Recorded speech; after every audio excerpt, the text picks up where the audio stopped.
What's the story, Morning Glory? What's the word, Hummingbird? Thank you so much for clicking on my channel and for joining me for this review of Belle Collective Season 2, Episode 5.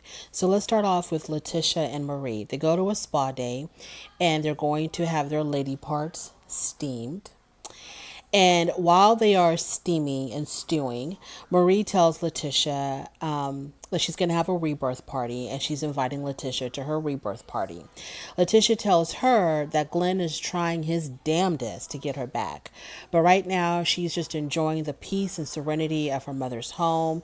So she doesn't right now she's not really feeling going back to Glenn, and let's keep that feeling going, Letitia. So right now she's not really seeing herself and Glenn reconciling because she's just enjoying the peace and quiet at her mother's house. Marie doesn't know what the future looks like for her and Cedric.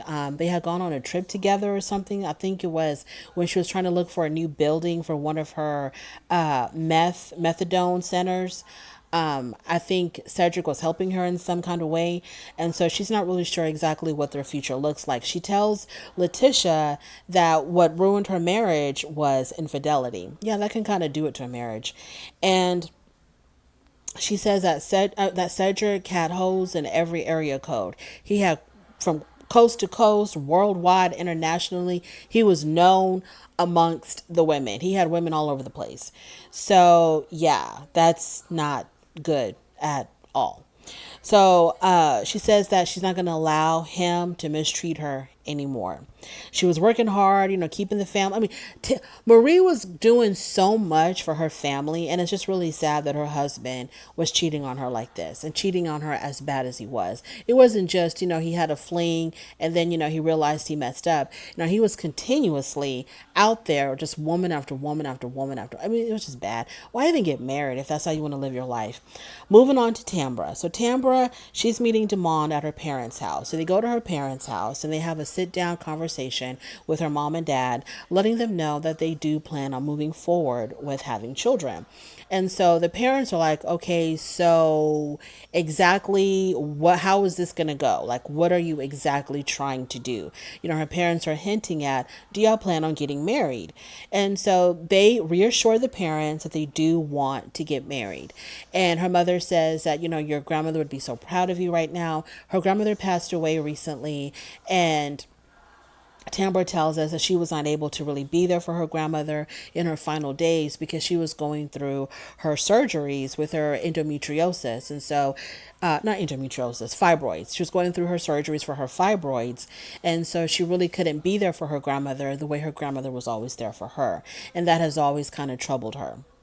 Moving on from there, Marie, she meets up with Essie. Essie confesses to Marie that she had a conversation with Latrice. And she tells Marie that Latrice finally took accountability of being part of the rumor mill that was started to bring Marie's business down by perpetuating this rumor out there that she was committing some type of Medicaid fraud with her rehab centers.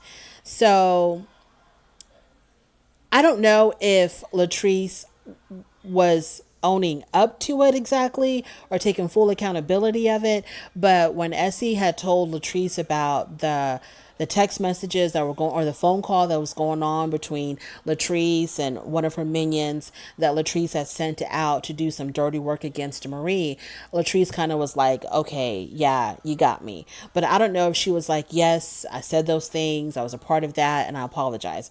I don't know if it went down like that. Maybe it did, but I can't remember. But whatever the situation was, when Essie busted out with the evidence, with the hearing Latrice's voice saying that, I want you to take down Marie, what could Latrice do? But, I guess own up to it.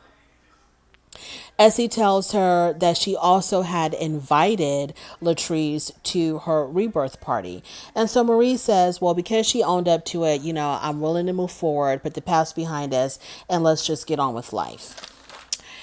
Tambra, she goes to see Aikisha. So Aikisha had a birthday party for her little boy, and Aikisha had invited all the women, but not a single one came. Should Aikisha really be surprised about that? Because Aikisha just really rubbed everybody the wrong way.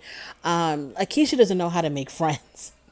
Akeisha really doesn't know what it takes, how to endear yourself to people and to make friends. She thinks that she can just show up and people are just going to want to gravitate towards her, regardless of how she talks to them and how she treats them.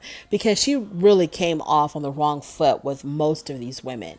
But she invited them to her child's birthday party. None of them came because they don't like her. So even Tambra didn't come. But was Tambra even invited though?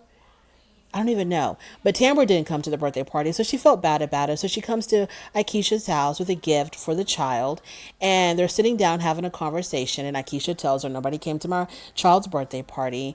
Akeisha then tells Tamara about the conversation that she had with Letitia, when Letitia had brought up to Akeisha that her friend Taisha is more than just a friend to Demond. And so Akeisha tells Tambra, it was kind of like, Letitia was fishing around for some information from me because I went to school with Demond, but I told her that I heard nothing about that. I know nothing about that. So I gave her a butt kiss. So Tambra was like, well, there's just no way that any of that could be true, that he could possibly be seeing anyone else. It's just not possible. It's just not possible. Moving on to Marie's rebirth party. It's held on 2/22/2022. So I guess those numbers, mean a lot to Marie. So Gucci shows up. Now, I realized why So Gucci's husband is so familiar, because I was looking at that man and something about him was familiar. But I remember way back in the day when I used to watch Dancing Dolls, he was the father of Sanjay. She was one of the dancing dolls. And Sanjay had two sisters who were twins.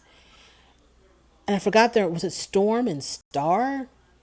Or something like that. They have these like really crazy element names, Star and Sunshine. Anyways, so he's the father of those three girls, because I watched a clip of the Dancing Dolls the other day and he was on it and I was like, oh my god, no, it wasn't a clip, it was a gender reveal for one of the twins. One of the twins was having a gender reveal, and he was at the gender reveal, and I was like, oh, that's where I know that man. He's the father of Sanjay, Star, and Storm, or whatever her name is. Moving on. So now we're at the rebirth party. The rebirth party, I guess, is to celebrate the fact that, I forgot what she said, that Marie, she's made it through the storm and she's a lot stronger now. Her health is better. Her businesses are doing great. She's, divorced that no good husband of hers. So I guess she's reborn now. And so, so Gucci, when So Gucci shows up at the party, she just starts dogging, or in her confessional, she dogs all the decor of the party, like the whole black and gold theme. She was just really critical of everything. I was like, what's going on between So Gucci and Marie? Tambra wants to talk to Letitia about Demond, but she decides that this is not the place or the time to do that. So she's not going to, bring that up. Marie's mom is there. She gives a speech about her struggles with drugs and the fact that her daughter, Marie, has really been there for her, and that, Marie's going to be helping her trying to get off drugs.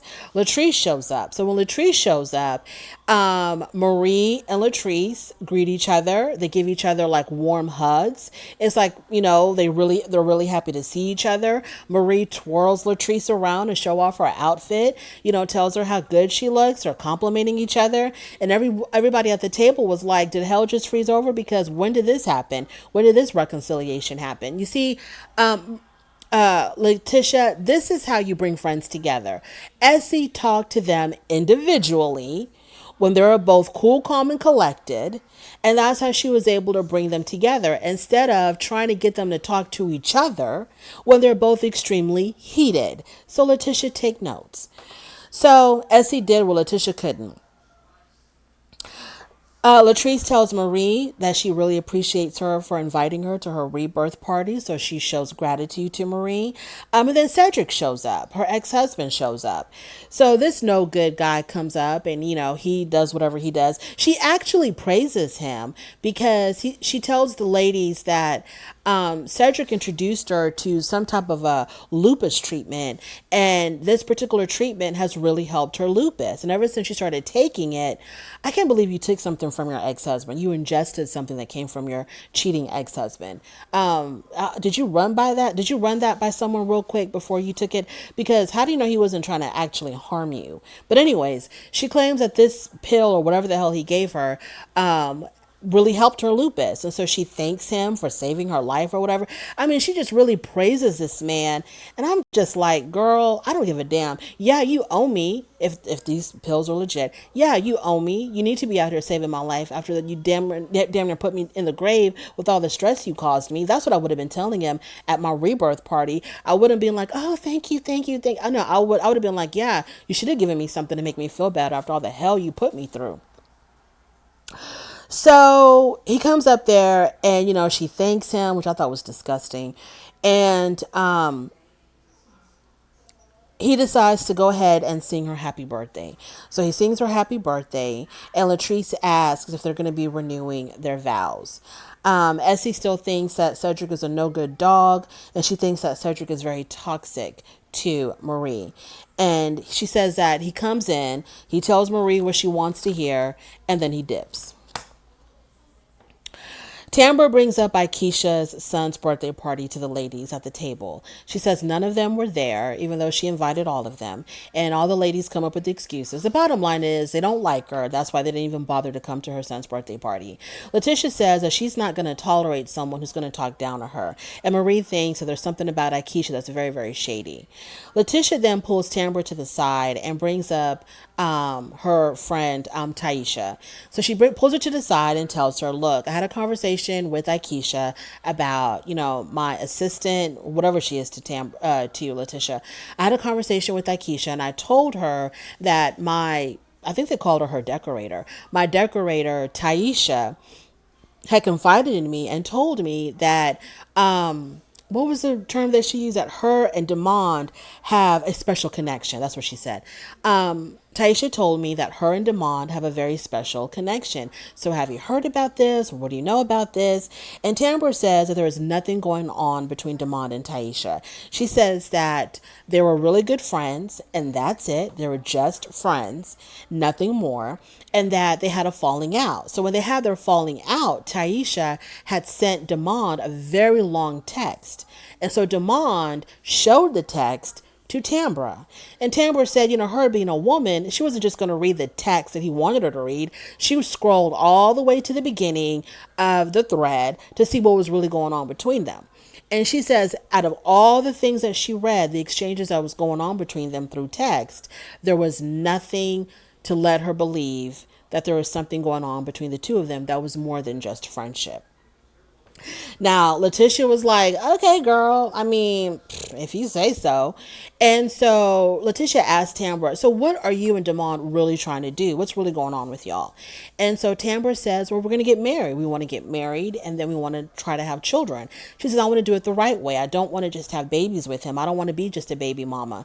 I want to get married, and then we'll start having children. So this is like a full-blown relationship. And so Tambra was like, do you support me? And so Letitia was like, yeah, I guess. Yeah, I support you, girl. Whatever you say, I support you. I support it. But Letitia doesn't believe her. Letitia's like, I don't buy it. I don't believe her. I tend to believe my friend Taisha, because Taisha's not crazy. And Taisha is not going to think that there's something there between her and Demond if there really isn't. So then after that, we see Tambra going to her grandmother's house because they're about to sell her grandmother's house. And so she wants to have one last look before it's sold. So she's there in the kitchen, and then Demond shows up for support. So they're talking about the grandmother, they're reminiscing about her grandmother because Demond's been in her life since high school. So he's very close with her family. He was also very close to her grandmother. So after that, they go outside. And no, before that, she says to him, so now that we've talked to my parents about, what that we want to do it, we want to do things the right way. What exactly is your next step? And so, I guess he's in agreement that they're going to hold off on having children until they get married. So then Tambra brings up Taisha, and she says that she had a conversation with Letitia, and Letitia had informed her that her decorator, Taisha, who's Damon's friend, had confided in Taisha and said that her and Damon have a very special connection. And so they show the confessional of Tambra and Demond, and the producer asked Demond, "So what's going on between you and Taisha?" Demond got extremely defensive and said, "You laughing about it?" to the producer. "You laughing about it? You think this is funny? Next question." So, all the red flags are there. Tamara, you believe what you want to believe. But he showed you those text messages because I don't think that I don't look. I don't know what Tambra saw in those text messages. I don't know if Tambra is trying to cover for him so that she doesn't look like a damn fool after you dragged this man on this show for 2 seasons now, talking about having babies with him. And this whole time he might be carrying on a relationship with somebody else, and you don't want to look like a fool. So you're going to save face and say, "Oh, girl, ain't nothing going on between Taisha and Damon. I looked at all their text messages."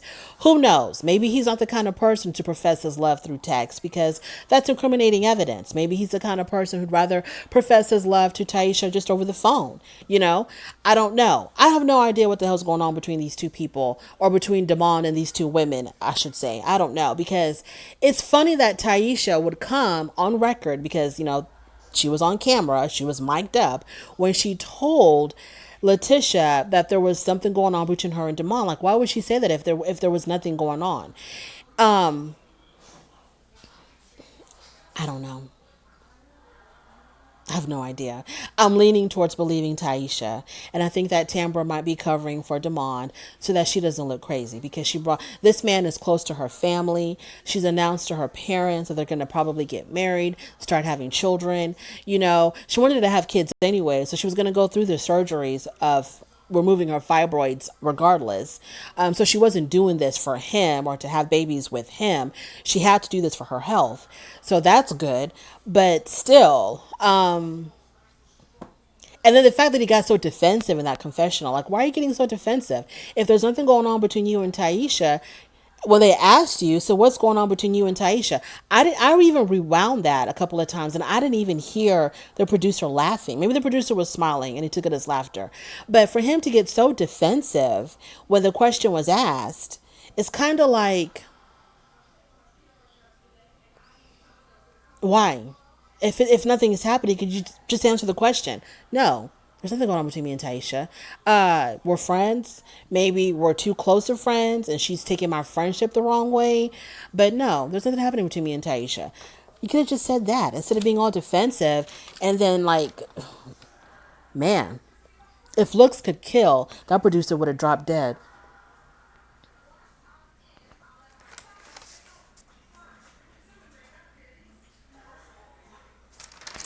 So when Tambra asked Demond in front of her grandmother's house, when she asked him, so Taisha is saying that you and her have a special connection. They didn't. I don't think they showed his response yet. Hopefully they'll be on the next episode. But so far, Belle Collective is really, really good. Really enjoying it this time. Anyway, thank you so much for joining me on this review. On your way out, please don't forget to rate the video. If you like this content, please subscribe. If you don't like it, don't worry about it. Thank you for stopping by anyway, and I'll definitely talk to you later. Bye.